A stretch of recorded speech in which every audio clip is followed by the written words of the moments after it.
বন্ধুরা, এই যে এখন আমরা যাচ্ছি কুমারী ঝর্ণার দিকে।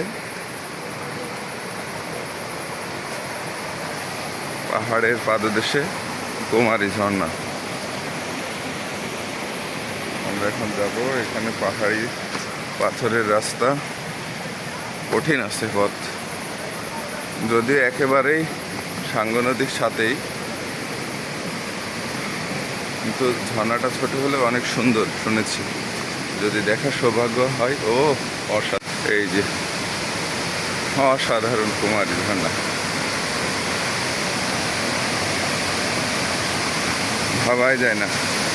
ইয়েস, আরও একটি ঝর্ণা আমরা পেয়ে গেলাম,